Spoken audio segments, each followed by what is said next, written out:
ಹೊರಗಡೆಯಿಂದ ತುಂಬ ಖುಷಿಯಾಗಿ ಉಳಿಯುತ್ತಾ ಮನೆಗೆ ಬಂದ ಸೊಸೆ ಮಗನಿಗೆ ದೃಷ್ಟಿ ತೆಗೆದರು. ಅವರನ್ನು ಒಟ್ಟಾಗಿ ನೋಡಿ ಕಣ್ಣು ತುಂಬಿಕೊಂಡ್ರು.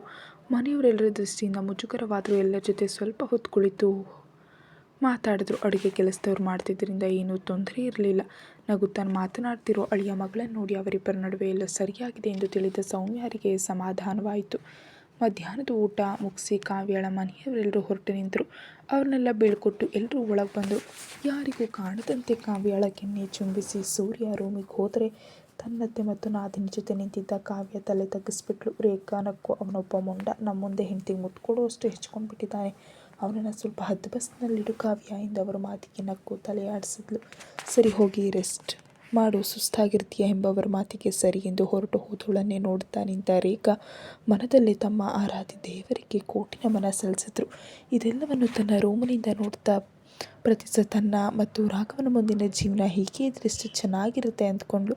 ವಾರಗಳು ಸದ್ದಿಲ್ಲದೆ ಉರುಳಿದ್ದವು. ಸೂರ್ಯ ಮತ್ತು ಕಾವ್ಯರ ಜೀವನವಂತೂ ಕೇವಲ ಪ್ರೀತಿಯಿಂದ ತುಂಬ ಹೋಗಿತ್ತು. ಒಬ್ರಿಗೊಬ್ರು ಎಷ್ಟು ಪ್ರೀತಿಸಲು ಶುರು ಮಾಡಿದ್ರು ಎಂದರೆ ಅರ್ಧ ಗಂಟೆಗೊಮ್ಮೆ ಕಾವ್ಯಳ ಮುಖ ಕಾಣದಿದ್ರೆ ಅವಳಿದ್ದಲ್ಲಿಗೆ ಹುಡ್ಕೊಂಡು ಬಂದುಬಿಡ್ತಿದ್ದ ಭೂಪ. ಮನೆಯಲ್ಲಂತೂ ಯಾವಾಗಲೂ ಅವಳನ್ನು ರೇಗಿಸ್ಕೊಂಡು ತಿರುಗ್ತಿದ್ದ. ಎಲ್ರಿದ್ದಾಗ ಏನಾದರೂ ತುಂಟಾಟ ಮಾಡಿ ಕಾವ್ಯಳನ್ನು ಪೇಚಿಗೆ ಸಿಲಗಿಸ್ತಿದ್ದ. ರೇಖಾರಿಗಂತೂ ಪ್ರತಿದಿನ ಇವರಿಬ್ಬರು ತುಂಟಾಟ ನೋಡೋದೇ ಒಂದು ರೀತಿ ಖುಷಿ. ರಾಜೇಶ್ ಅವರು ಸಹ ಈಗ ಸಂಪೂರ್ಣ ಸಂತೃಪ್ತರು. ಎಂದಿನಂತೆ ಕಾವ್ಯಳಿಗಿಂತ ಸೂರ್ಯನೇ ಮೊದಲು ಎಚ್ಚರವಾಗಿದ್ದು ತನಗೆ ಬೆನ್ನು ಹಾಕಿ ಮಲಗಿದ್ದ ಮನದನ್ನಿಯನ್ನು ತನ್ನ ಬಡಿಗೆಳೆದುಕೊಂಡು ಭುಜ ತುಂಬ ಹರಡ್ಕೊಂಡಿರೋ ಕೂದಲನ್ನು ಬದಿಗೆ ಸರಿಸಿ ಅವಳ ಖಾಲಿ ಬೆಲ್ಲಿನ ಮೇಲೆ ಚುಂಬಿಸ್ದ. ಅವನ ಮುತ್ತಿನ ಸ್ಪರ್ಶಕ್ಕಾಗಿ ಮುಳುಗಿ ಅವನ ಕಡೆ ತಿರುಗಿ ಅವನೆದೆಯೊಳಗೆ ಹುದುಗಿಕೊಂಡು ಕಾವ್ಯ ನಡುರಾತ್ರಿವರೆಗೂ ಸೂರ್ಯನ ತುಂಟಾಟಗಳನ್ನ ಸಹಿಸ್ಕೊಂಡು ಸುಸ್ತಾಗಿ ಮಲಗಿದವಳಿಗೆ ಜೋರು ನಿದ್ದೆ. ಮುಗುಳ್ನಕ್ಕವನು ಮುಖದ ಮೇಲಿಳಿ ಬಿದ್ದು ಅವಳಿಗೆ ಕಾಟ ಕೊಡ್ತಿದ್ದ ಮುಂಗುರುಳನ್ನು ಮೆಲ್ಲಗೆ ಸರಿಸಿ ಶಾಂತವಾಗಿ ಮಲಗಿರೋಳನ್ನೇ ದಿಟ್ಟಿಸ್ದ. ಅವಳ ಮುದ್ದು ಮುಖ ನೋಡಿ ಮತ್ತೊಮ್ಮೆ ಅವಳನ್ನು ಪಡೆದುಕೊಳ್ಬೇಕೆಂಬ ಬಯಕೆ ಮೂಡಿತು. ತನ್ನನ್ನು ತಾನು ಕಂಟ್ರೋಲ್ ಮಾಡಿಕೊಳ್ಳಲಾಗದೆ ಅವಳ ಕೆಂದುಟಿಗಳನ್ನು ಮೆಲ್ಲನೆ ಚುಂಬಿಸಿ ಅವಳು ಕೊರಳನ್ನು ಚುಂಬಿಸಿದಾಗ ಸೂರ್ಯ ಎಂಬ ಕಾವ್ಯಳ ನರಳುವಿಕೆಗೆ ಹಿಂದೆ ಸರಿದು ಅವಳನ್ನು ನೋಡಿದಾಗ ಇನ್ನು ಕಣ್ಮುಚ್ಚಿಯೇ ಇದ್ಲು. ಮುದ್ದಾಗಿ ಮಲಗಿದವಳನ್ನು ಎಚ್ಚರಿಸಲು ಮನಸ್ಸಾಗದೆ ಸುಮ್ಮನಾಗ್ಬಿಟ್ಟ. ಕೆಲ ಕ್ಷಣಗಳ ಕಾಲ ಅವಳನ್ನೇ ದಿಟ್ಟಿಸಿದವ ಅವಳ ಹಣೆಯನ್ನೊಮ್ಮೆ ಚುಂಬಿಸಿ ಎದ್ದು ಫ್ರೆಶ್ ಅಪ್ ಆಗಿ ಜಿಮ್ ರೂಮ್ ಹೊಕ್ಕು ವರ್ಕೌಟ್ ಮಾಡಲು ಶುರು ಮಾಡ್ದ. ಸೂರ್ಯ ಮತ್ತು ಕಾವ್ಯಳಿದ್ದಾಗ ಸುಂದರ ದಾಂಪತ್ಯ ಜೀವನ. ಕಾವ್ಯಾಳಿಗೆ ಸೂರ್ಯನ ಬಗ್ಗೆ ಇರೋ ತನ್ನ ಭಾವನೆಗಳಲ್ಲಿ ಈಗ ಮೊದಲಿನಂತೆ ಯಾವುದೇ ಗೊಂದಲಗಳಿಲ್ಲ. ಸೂರ್ಯನನ್ನು ಅವಳು ತನ್ನ ಪೂರ್ಣ ಮನಸ್ಸಿನಿಂದ ಸ್ವೀಕರಿಸಿದ್ಲು. ಇನ್ನು ಸೂರ್ಯನಿಗೆ ಮೊದಲಿನಿಂದ ಕಾವ್ಯಳ ಬಗ್ಗೆ ಇದ್ದ ತನ್ನ ಭಾವನೆಗಳು ಸ್ಪಷ್ಟ. ಕಾವ್ಯಳನ್ನು ಹೂವಿನಂತೆ ನೋಡ್ಕೊಳ್ತಿದ್ದ ಸೂರ್ಯ ಅವಳು ಕೇಳೋದಕ್ಕಿಂತ ಮೊದಲೇ ಎಲ್ಲವನ್ನು ಅವಳ ಮುಂದೆ ತಂದಿಟ್ಬಿಡ್ತಿದ್ದ. ಈಗೇನು ಹೆಚ್ಚು ಕೆಲಸವಿಲ್ಲದಿದ್ದರಿಂದ ಪ್ರತಿ ವಾರ ಗಂಡ ಹೆಂಡತಿ ಡೇಟಿಂಗ್, ಶಾಪಿಂಗ್ ಎಂದು ಹೋಗ್ತಿದ್ರು. ಆದರೆ ಹನಿಮೂನ್ ಇನ್ನೂ ಬಾಕಿ ಇತ್ತು. ಅದಕ್ಕೂ ಸಹ ಸೂರ್ಯ ಪ್ಲ್ಯಾನ್ ಮಾಡಿದ್ದ. ಕಾವ್ಯಾಳಿಗೆ ಹೊರ ದೇಶಕ್ಕೆ ಹೋಗಿ ಅಲ್ಲಿ ಸುತ್ತಾಡೋದಕ್ಕಿಂತ ತಮ್ಮ ದೇಶದನ್ನೇ ಸುತ್ತಬೇಕೆನ್ನೋ ಆಸೆ ಇದ್ದಿದ್ದರಿಂದ ಬರೋಬ್ಬರಿ 20 ದಿನದ ಟ್ರಿಪ್ ಪ್ಲ್ಯಾನ್ ಮಾಡಿದ್ದ. ಕಾವ್ಯಾಳಿಗೆ ತಿಳಿದಂತೆ ಹುಡುಗ ಹೆಂಡತಿಗೆ ಸರ್ಪ್ರೈಸ್ ಕೊಡಬೇಕೆಂದು ತುದಿಗಾಲ ನಿಂತಿದ್ದ. ಸ್ವಲ್ಪ ತಡವಾಗಿದ್ದ ಕಾವ್ಯ ತನ್ನ ಅವಸ್ಥೆಯನ್ನು ನೋಡಿ ತಲೆ ಚಚ್ಕೊಂಡು ಬೆಡ್ಶೀಟ್ ಹೊತ್ಕೊಂಡೆ ಬಾತ್ರೂಮ್ ಹೋಗು ಪಟಪಟನೆ ಸ್ನಾನ ಮುಗಿಸಿ ಬಟ್ಟೆ ತೊಟ್ಟು ಕೂದಲಿನ ಟವಲ್ನಿಂದ ಒರೆಸ್ಕೊಂಡು ಕಿಚನ್ ಹೊಕ್ಕು ಸೂರ್ಯನ ಪ್ರೋಟೀನ್ ಡ್ರಿಂಕ್ ಹಿಡಿದು ಜಿಮ್ ರೂಮಿಗೆ ಬಂದವಳು. ಸೂರ್ಯ ತನ್ನ ಕಡೆ ನಗ್ತಾ ಬರ್ತಿರೋದನ್ನು ಗಮನಿಸಿ ಬಾಟಲ್ ಏನು ಅವನ ಕೈ ತುರುಕಿ ಅಲ್ಲಿಂದ ಓಡಿ ಹೋಗ್ಬಿಟ್ಲು. ಅಲ್ಲಿ ಇದ್ದರೆ ಏನಾದರೂ ತುಂಟಾಟ ಮಾಡಲು ಶುರು ಮಾಡಿಬಿಡ್ತಾನೆ ಎಂಬ ಭಯ ಅವಳಿಗೆ. ಜಸ್ಟ್ ಮಿಸ್ ಅಂದ್ಕೊಂಡವನು, ದಿನ ಪೂರ್ತಿ ನನ್ನ ಕಣ್ಣು ಮುಂದೆ ಇರ್ತೀಯ, ಈಗ ತಪ್ಪಿಸ್ಕೊಂಡ್ರೇನು, ಆಮೇಲಾದರೂ ಸಿಗ್ತೀಯಾ ಅಂದ್ಕೊಂಡು ಪ್ರೋಟೀನ್ ಡ್ರಿಂಕ್ ಕುಡಿದು ಸ್ನಾನ ಮಾಡಲು ತೆರಳಿದ. ಅಷ್ಟರಲ್ಲಿ ಕಾವ್ಯ ಪಟಪಟನ್ ಸೀರೆ ಉಟ್ಟು ಎಂದಿನಂತೆ ತನ್ನ ಅಲಂಕಾರ ಮುಗಿಸಿ ಕೆಳಗೆ ಹೋಗಲು ತಿರುಗುವಷ್ಟರಲ್ಲಿ ಸೂರ್ಯ ಸ್ನಾನ ಮುಗಿಸಿ ಬಂದು ನಿಂತುಬಿಟ್ಟ. Good morning. ಜಿಮ್ ರೂಮಲ್ಲಿದ್ದಾಗ ಹೇಳಿದೆ ಓಡಿ ಬಂದವ ಗುಡ್ ಮಾರ್ನಿಂಗ್. ಈಗ ಅವಳ ಬಾಯಿಂದ ಉದುರಿತ್ತು. Very good morning Mrs Surya. ಅವನ ಧ್ವನಿಯಲ್ಲಿ ಅಣುಕವಿತ್ತೋ ತುಂಟತನವಿತ್ತೋ.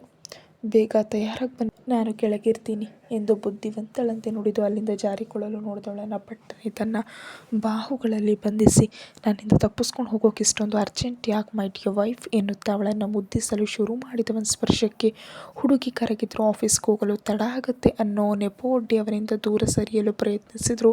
ಹುಡುಗ ಹಿಂದೆ ಸರಿಲಿಲ್ಲ. ಅವನ ಮನ ತಣಿಯುವಷ್ಟು ಮುದ್ದಿಸಿ ಅವಳನ್ನು ಬಿಟ್ಟಿತ್ತು. ನಾಚುತ್ತಾ ಕೆಳಗೆ ಬಂದ ಸೊಸೆಯನ್ನು ಏನು ಕಾವ್ಯ, ಬೆಳಗ್ಗೆನೇ ಇಷ್ಟೊಂದು ಕೆಂಪಾಗ್ಬಿಟ್ಟಿದ್ಯಾ, ನನ್ನ ಮಗ ನಿನ್ನನ್ನು ಹೆಚ್ಚು ಗೋಳಾಡಿಸ್ತಾನಾ ಎಂದು ಅಣಕಿಸಿದ್ರು ರೇಖಾ. ಹುಡುಗಿ ಇನ್ನಷ್ಟು ನಾಚಿ ಅತ್ತೆಯ ಎಂದು ರಾಗ ಎಳೆದು ಕೋಣೆಗೆ ಓಡಿ ಹೋಗಿದ್ಲು. ನಕ್ಕವರು, ಈ ಡ್ರಾಮಾ ಎಲ್ಲ ಸಾಕಪ್ಪ, ನನ್ನ ಮಗ ಏನು ಅಂತ ನಂಗೆ ತುಂಬ ಚೆನ್ನಾಗಿ ಗೊತ್ತು ಅಂದವರು ಕಾವ್ಯ ಅವ್ರ ಮುಂದೆ ಬಂದು ನಿಂತಾಗ ಕುರಳಲ್ಲಾಗಿದ್ದ ಕೆಂಪು ಗುರುತುಗಳನ್ನು ನೋಡಿ, ಹೊರಗಡೆ ಹೋಗುವಾಗ ಇದನ್ನೆಲ್ಲ ಸರಿಯಾಗಿ ನೋಡ್ಕೊಂಡು ಹೋಗು, ಯಾರಾದರೂ ನೋಡಿದ್ರೆ ನಗ್ಬಿಡ್ತಾರೆ ಎಂದು ಅವಳ ಸೆರಗನ್ನು ಸರಿಪಡಿಸಿದಾಗ ಕಾವ್ಯ ಅಂತೂ ಅಳೋದೊಂದು ಬಾಕಿ.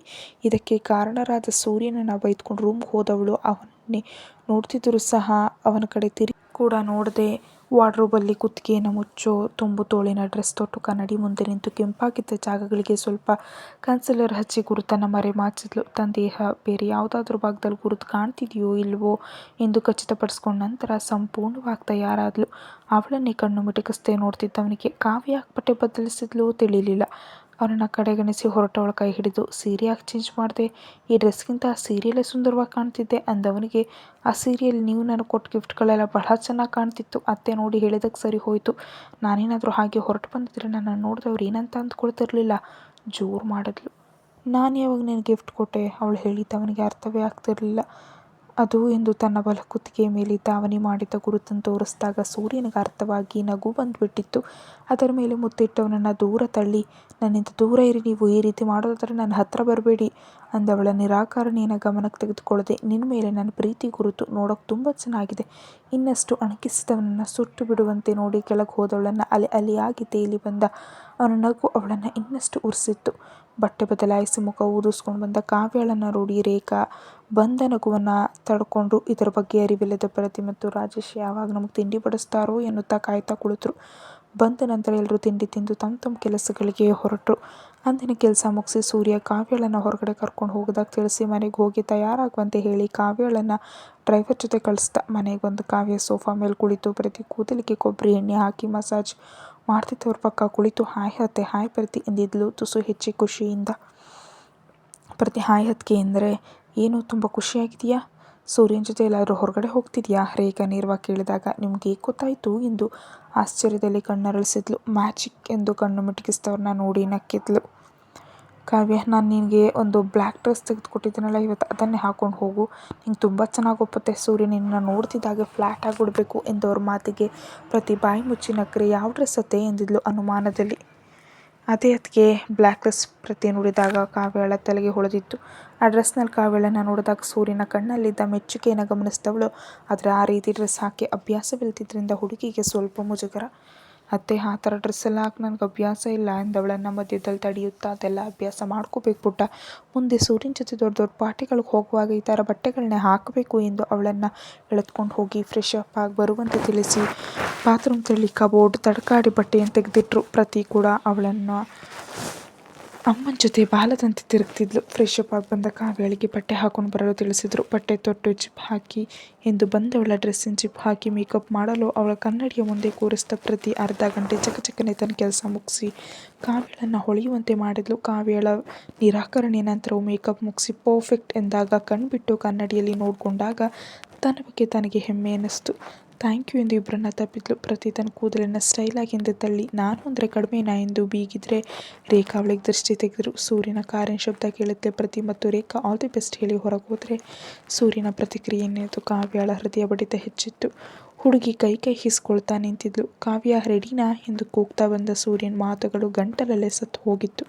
ಕಾವ್ಯಳನ್ನು ಆ ರೀತಿಯಲ್ಲಿ ನೋಡಿ ನಿಧಾನವಾಗಿ ಅವಳನ್ನು ಒಂದು ಸುತ್ತು ಸುತ್ತಿದವನು ಪೋಲಿ ಹುಡುಗನಂತೆ ವಿಷಲ್ ಹೊಡೆದು ಅವಳನ್ನೇ ಮೇಲಿನಿಂದ ಕೆಳಗಿನವರೆಗೂ ತನ್ನ ಕಣ್ಣುಗಳಿಂದ ಸ್ಕ್ಯಾನ್ ಮಾಡ್ದ. ದೇಹ ಕಂಡುಕೊಂಡಂತಿದ್ದ ಕಪ್ಪು ಬಣ್ಣದ ಡ್ರೆಸ್ ಅವಳ ಮೈಮಾಟವನ್ನು ಎದ್ದು ತೋರಿಸ್ತಿತ್ತು. ಅವಳ ಬಿಳಿಯ ಬಣ್ಣದ ದೇಹಕ್ಕೆ ಬಹಳ ಒಪ್ಪುತ್ತಿತ್ತು. ಕೂದಲನ್ನು ಇಳಿಬಿಟ್ಟು ಕಣ್ಣಿಗೆ ವಿಶೇಷವಾದ ಅಲಂಕಾರ ಮಾಡಿ ಕೊರಳಿಗೆ ಕೇವಲ ತಾಳಿಯೊಂದನ್ನು ಧರಿಸಿ ಕಿವಿಯನ್ನು ಖಾಲಿ ಬಿಟ್ಟವಳ ರೂಪಕ್ಕೆ ರೇಖಾ ಹೇಳಿದಂತೆ ಹುಡುಗ ಫುಲ್ ಫ್ಲ್ಯಾಟ್. ಸೂರ್ಯ, ಅವನ ಪೋಲಿ ನೋಟಕ್ಕೆ ಹುಡುಗಿ ನಾಚಿಬಿಟ್ಲು. ನನ್ನನ್ನು ಕೊಲ್ಲೋಕೆ ಈ ರೀತಿ ತಯಾರಾಗಿ ನಿಂತಿದೆಯಾ ಅಂದವನು ಅವಳನ್ನು ತನ್ನೆದೆ ಮೇಲೆ ಎಳ್ಕೊಂಡು ನೇರವಾಗಿ ಅವಳ ತುಟಿಗಳನ್ನು ಆಕ್ರಮಿಸಿದ. ಅವನಿಂದ ಕುಸರಾಡಿ ದೂರ ಸರಿದು, ನನ್ನ ಮೇಕಪ್ ಎಲ್ಲ ಹೋಯಿತು, ಇಷ್ಟು ಕಷ್ಟಪಟ್ಟು ಮೇಕಪ್ ಮಾಡ್ಕೊಂಡಿದ್ದೆ ಗೊತ್ತಾ ಎನ್ನುತ್ತಾ ಮುಖ ಊದಿಸಿ ಕನ್ನಡಿ ಮುಂದೆ ನಿಂತು ಟಿಶ್ಯೂಯಿಂದ ತನ್ನ ತುಟಿಯನ್ನು ಬಾಯನ್ನು ಹೊರಿಸ್ಕೊಳ್ತಿದ್ದವಳನ್ನು ಹಿಂದಿನಿಂದ ಬಳಸಿ, ಮೇಕಪ್ ಹೋದರೆ ಹೋಗಲಿ ಬಿಡು, ಅಷ್ಟಕ್ಕೆ ನನಗಾಗ್ತಾನೆ ಇಷ್ಟೆಲ್ಲ ಅಲಂಕಾರ ಅಂದವನನ್ನು ದುರ್ಗುಟ್ಟು ಮಾಡಿದವಳು ಕೆನ್ನೆಗಳನ್ನು ಚುಂಬಿಸಿದ. ನಿನ್ನನ್ನು ಈ ರೀತಿ ನೋಡ್ತಿದ್ರೆ ಎಲ್ಲೂ ಹೋಗೋದೇ ಬೇಡ, ಇವತ್ತು ಇಲ್ಲೇ ಇರೋಣ ಅನ್ನಿಸ್ತಿದೆ ಎಂದವನನ್ನು ಬಾತ್ರೂಮ್ ತಳ್ಳಿ ಫ್ರೆಶ್ ಅಪ್ ಆಗಿ ಬರುವಂತೆ ತಿಳಿಸಿದ್ಲು. ಸ್ನಾನ ಮುಗಿಸಿ ಬಂದವನು ಅವಳು ಬಟ್ಟೆಗೆ ಮ್ಯಾಚ್ ಆಗುವಂತೆ ಕಪ್ಪು ಸೂಟ್ ಧರಿಸಿ ಮನ್ಮಥನಂತೆ ತಯಾರಾದ. ಈಗ ಅವನನ್ನು ಕಣ್ಬಿಟ್ಟು ನೋಡೋ ಸರದಿ ಕಾವ್ಯಳದು. ಸೂರ್ಯ ಕಣ್ಮಿಟುಕಿಸಿದಾಗ ನಕ್ಕು ಸುಮ್ಮನಾದವಳು ಅವಳು ಕೈ ಹಿಡಿದು ಕೆಳಗೆ ಕರ್ಕೊಂಡು ಬಂದವರು ಎಲ್ಲರ ರೇಗಿಸುವಿಕೆಯನ್ನು ಕಡೆಗಣಿಸಿ ಕಾವ್ಯಳ ನಡುಬಳಿಸಿ ಅವಳನ್ನು ಕರೆದೊಯ್ದ. ಈ ಸೂರ್ಯಂಗೆ ಸ್ವಲ್ಪನೂ ನಾಚಿಕೆ ಇಲ್ಲ ಎಂದು ಗೊಣಕ್ಕೊಂಡು ಸುಮ್ಮನಾದರೂ ಸೂರ್ಯನೇ ಕಾರ್ ಡ್ರೈವ್ ಮಾಡ್ದ. ಆಗಾಗ ತನ್ನ ಹೆಂಡತಿಯನ್ನು ಕಿರುಕಣ್ಣಿನಿಂದ ಗಮನಿಸೋದನ್ನು ಮರೀಲಿಲ್ಲ. ಕಾವ್ಯ ಅಂತೂ ಅವನ ನೋಟಕ್ಕೆ ನೋಟ ಬೆರೆಸಲಾಗದೆ ಸುಮ್ಮನೆ ಕುಳಿತು ಬಿಟ್ಲು. 3/4 ಗಂಟೆ ದಾರಿ ಸವಿಸಿ ಇಬ್ರು ಒಂದು ಐಷಾರಾಮಿ ಹೋಟೆಲ್ ಮುಂದೆ ಬಂದಿಳಿದ್ರು. ಕಾರನ್ನ ಪಾರ್ಕ್ ಮಾಡಲು ತಿಳಿಸಿ ಕಾವ್ಯಳ ಕೈ ಹಿಡಿದು ಕರೆದೊಯ್ದಿದ್ದ. ಹೋಟೆಲ್ ಹೋಗಾಗ ಎಲ್ಲರ ಕಣ್ಣುಗಳು ಇವರಿಬ್ಬರ ಮೇಲೆ. ತನ್ನ ಹೆಂಡತಿಯನ್ನು ತಿಂದು ಹಾಕುವಂತೆ ನೋಡ್ತಿದ್ದವರ ಕಡೆಗೊಂದು ಲುಕ್ ಕೊಟ್ಟು ಅವಳ ತಾಳೆ ಕಾಣುವಂತೆ ಸರಿ ಮಾಡಿ ಅವಳಿಗೆ ಅಂಟಿಕೊಂಡೇ ಕರ್ಕೊಂಡು ಹೋದ. ಕಾವ್ಯ ಅವನ ಪೊಸೆಸಿವ್ನೆಸ್ ನೋಡಿ ಒಳಗೊಳಗೆ ನಕ್ಕಿದ್ಲು. ಊಟ ಆರ್ಡರ್ ಮಾಡಿ ಕುಳಿತರೂ ಹುಡುಗನ ದೃಷ್ಟಿ ಹೆಂಡತಿ ಮೇಲಿಂದ ಸರಿತಿಲ್ಲ. ಅವನ ನೋಟದ ತೀವ್ರತೆಗೆ ಹುಡುಗಿಗೆ ತಲೆ ಎತ್ತೋದಕ್ಕೂ ಆಗ್ತಿಲ್ಲ. ಸೂರ್ಯ ಎಂದು ಅವಳು ಬೇಡಿದರೂ ಸಹ ಅವನೇನು ತಲೆ ಕೆಡಿಸ್ಕೊಳ್ಳಿಲ್ಲ. ಅವನ ತಲೆಯಲ್ಲಿ ಓಡ್ತಿರೋ ವಿಚಾರಗಳೇ ಬೇರೆ. ಅದನ್ನು ತಿಳಿದು ಕಾವ್ಯ ಕೂತಲ್ಲೇ ಚಡಪಡಿಸಿ ಹೋದ್ಲು. ಕಡೆಗೂ ಅದೆಷ್ಟು ತಿಂದ್ರೋ ಬಿಟ್ರೋ ಕೇವಲ ಅರ್ಧ ಗಂಟೆಯಲ್ಲಿ ಊಟ ಮುಗಿಸಿ ಅವಳ ಜೊತೆ ಹೋಟೆಲ್ನಿಂದ ಹೊರಬಿದ್ದಿದ್ದ. ಕಾರ್ ಹತ್ತಿ ಕುಳಿತ ತಕ್ಷಣ ಕಾವ್ಯಳನ್ನು ತನ್ನ ಕಡೆ ಎಳೆದುಕೊಂಡು ಅವಳ ತುಟಿಗಳನ್ನು ಆಕ್ರಮಿಸಿದ್ದ. ಕಾವ್ಯಳಿಗೆ ನಿರಾಕರಿಸೋ ಯಾವುದೇ ಅವಕಾಶ ಕೊಡಲಿಲ್ಲ. ಟ್ರಾಫಿಕ್ಕಿನ ಕಾರಣದಿಂದಾಗಿ 3/4 ಗಂಟೆ ದಾರಿ 1.5 ಗಂಟೆ ಸಮಯ ತೆಗೆದುಕೊಂಡಿತು. ಏರುತ್ತಿರೋ ಸಮಯದ ಜೊತೆಗೆ ಸೂರ್ಯನ ತಾಳ್ಮೆ ಕೂಡ ಕೈ ಜಾರ್ತಿತ್ತು. ಕಾರು ಮನೆ ಮುಂದೆ ಬಂದಾಗ ಕಾವ್ಯಳನ್ನು ಹೆಗಲ ಮೇಲೆ ಹೊತ್ತು ನಡೆದ. ಕಾವ್ಯಳಿಗಂತೂ ಅವನಿಂದ ವರ್ತನೆ ನೋಡಿ ಸ್ವಲ್ಪ ಭಯವಾಗಿ ಸುಳ್ಳಲ್ಲ. ಅವಳದೃಷ್ಟಕ್ಕೆ ಎಲ್ಲರೂ ಮಲಗಿಬಿಟ್ಟಿದ್ರು. ಇಲ್ದಿದ್ರೆ ಎಲ್ಲರೆದುರು ಅವರಿಬ್ಬರ ಮಾನ ಮರ್ಯಾದೆ 3 ಕಾಸಿಗೆ ಹರಾಜಾಗ್ತಿತ್ತು. ರೂಮಿಗೆ ಬಂದವನು ಬಾಗಿಲನ್ನು ಹಾಕೋದ್ರ ಬಗ್ಗೆ ತಲೆ ಕೆಡಿಸ್ಕೊಳ್ದೆ ಕಾವ್ಯಳನ್ನು ಹಾಸಿಗೆ ಮೇಲೆ ಹಾಕಿ ತನ್ನ ಕಾರ್ಯಪ್ರವೃತ್ತನಾದ. ಅವನನ್ನು ಬಹುವಾಗಿ ಸೆಳೆದ ಕೆಂಪು ತುಟಿಗಳನ್ನು ಮನ ತಣಿಯುವಷ್ಟು ಚುಂಬಿಸಿದ. ಅವಳ ನೀರ ಕೊರಳಿನ ತುಂಬ ತನ್ನ ತುಟಿಗಳಿಂದ ಚಿತ್ತಾರ ಬರೆದು ತಾತ್ಕಾಲಿಕವಾಗಿ ಅವಳ ಉಸಿರನ್ನು ನಿಲ್ಲುವಂತೆ ಮಾಡಿದ. ಆಗಿನಿಂದಲೂ ಅವನನ್ನು ಕಾಡಿದ ಅವಳ ಡ್ರೆಸ್ಸನ್ನು ಕಳಚಿ ಅವಳ ತನುವನ್ನು ಇಂಚಿಂಚು ಬಿಡದೆ ಪ್ರೇಮಿಸಿದ. ಯಾವಾಗಲೂ ಅವಳ ಜೊತೆ ಮೃದುವಾಗಿ ವರ್ತಿಸ್ತಿದ್ದವನು ಈ ರೀತಿಯ ಬಟ್ಟೆಯಲ್ಲಿ ನೋಡಿ ತನ್ನನ್ನು ಕಂಟ್ರೋಲ್ ಮಾಡಿಕೊಳ್ಳಲಾಗಲಿಲ್ಲ. ಅವನ ಸ್ಪರ್ಶ ಸ್ವಲ್ಪ ಒರಟಾಗಿದ್ದರೂ ಸಹ ಸೂರ್ಯನ ಈ ರೀತಿಯ ವರ್ತನೆ ಕಾವ್ಯಳಿಗೆ ಇಷ್ಟವಾಗಿತ್ತು. ಅವನ ಪ್ರತಿಯೊಂದು ಸ್ಪರ್ಶಕ್ಕೂ ಪ್ರತಿಕ್ರಿಯಿಸಿ ಅವನನ್ನು ಇನ್ನಷ್ಟು ಉತ್ತೇಜಿಸಿದಳು. ಪ್ರಣಯದ ಕೊನೆಯ ಘಟ್ಟ ತಲುಪಿದವರಿಬ್ಬರು ಎದೆಯುಸಿರು ಬಿಡುತ್ತಾ ಒಬ್ಬರ ಕಣ್ಗಳೊಬ್ಬರು ಕಳೆದು ಹೋದರು.